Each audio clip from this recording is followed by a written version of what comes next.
नमस्कार मित्रों, स्वागत है आपका ज्ञान गंगा आयुर्वेद क्लासेस में। आज हम लोग बात करने वाले हैं चिकित्सा यशो लाभे कारणम। तो सबसे पहले बात करते हैं कि ये जो टॉपिक है, ये जो पॉइंट है, ये कहाँ से आया है। तो हम लोग जानते हैं कि हम लोग ये पढ़ रहे हैं संहिता अध्ययन, संहिता अध्ययन, संहिता अध्ययन, ठीक है ना। जो कि वन, जब संहिता अध्ययन फर्स्ट अर्थात फर्स्ट प्राप्त बीएमएस फर्स्ट प्राप्त की बात कर रहे हैं, उसमें हम लोग बात करते हैं कि चरक संहिता, चरक सूत्र जो 10वां चैप्टर है, उस चैप्टर का नाम क्या है? महाचतुष्पाद अध्याय, महाचतुष्पाद अध्याय के नाम से जो चैप्टर है, उसमें चारों प्रकार के चतुष्पाद अर्थात चिकित्सा से संबंधित बात की गई है, उसका विस्तृत वर्णन किया गया है। और यहाँ पर आया है एक पॉइंट, चिकित्सा यशो लाभे कारणम, अर्थात चिकित्सा जो व्यक्ति करता है उसमें यश और लाभ, जैसे कहते हैं ना कि नेम एंड फेम, आपको नेम एंड फेम हासिल करना है, आपका अपना नाम और यश की कीर्ति हासिल करना है, तो चिकित्सा अच्छी करनी पड़ेगी। तो चिकित्सा करने से जो यश और लाभ की प्राप्ति होती है, उसका कारण क्या है, तो इसकी बात आचार्य चरक ने इसको थोड़ा सा डिटेल में कहा है। इसको हम लोग श्लोक के माध्यम से देखते हैं।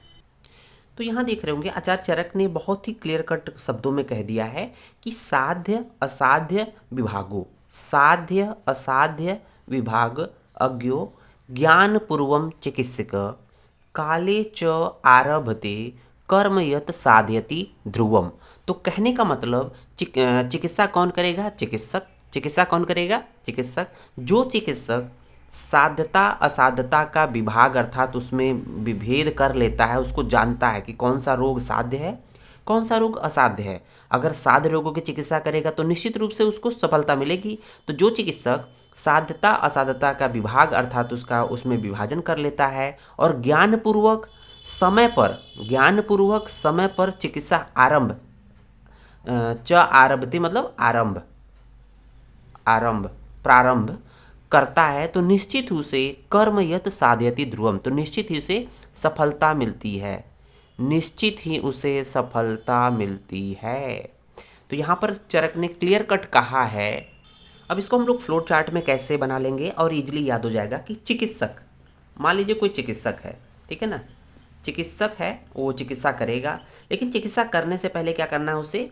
रोगों, जो रोग होते हैं, रोग किसकी चिकित्सा करेगा? रोगों की। तो रोग दो प्रकार के होते हैं, एक साध्य होता है, एक असाध्य होता है। एक साध्य प्रकार के रोग होते हैं, एक असाध्य होते हैं जो ठीक नहीं होते हैं। तो हम कह रहे हैं कि अगर ये जो कोई चिकित्सक है, अगर ये विभाजन कर ले कि कौन सा रोग साध्य है, कौन सा रोग असाध्य है, तो साध्य रोगों की अगर चिकित्सा प्रारंभ करे ज्ञानपूर्वक, साध्य रोगों की अगर ज्ञानपूर्वक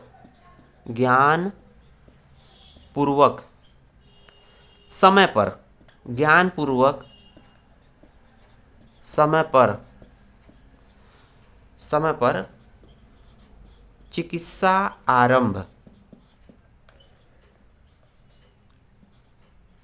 आरंभ करता है, तो क्या होगा? अगर चिकित्सा आरंभ करता है, समय पर ज्ञानपूर्वक करता है, तो निश्चित ही, तो क्या होगा? निश्चित ही सफलता मतलब रोगों को ठीक कर लेता है, सफलता प्राप्त होती है। और जब सफलता प्राप्त हो जाएगी, रोगी को ठीक कर देगा, तो उसकी सफलता के फलस्वरूप क्या मिलेगा? यश और लाभ की प्राप्ति। तो उसके बदले में उसको यश और प्लस लाभ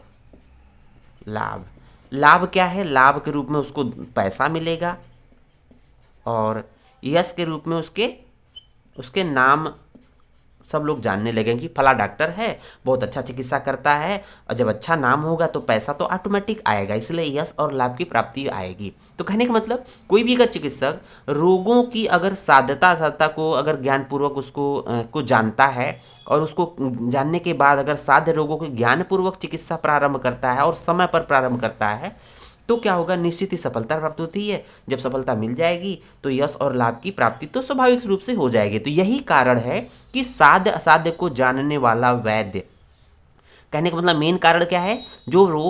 जो चिकित्सक साधता असाधता को जानता है रोगों की, वही चिकित्सा सही करेगा और चिकित्सा करने के पश्चात उसको सफलता मिलती है और यश लाभ की प्राप्ति होती है। उम्मीद है वीडियो समझ में आया होगा। वीडियो को लाइक जरूर करें, साथ ही साथ शेयर जरूर करें, साथ ही साथ अगर चैनल पर नए हैं तो चैनल को सब्सक्राइब जरूर करें। जय हिंद, जय भारत, जय आयुर्वेद।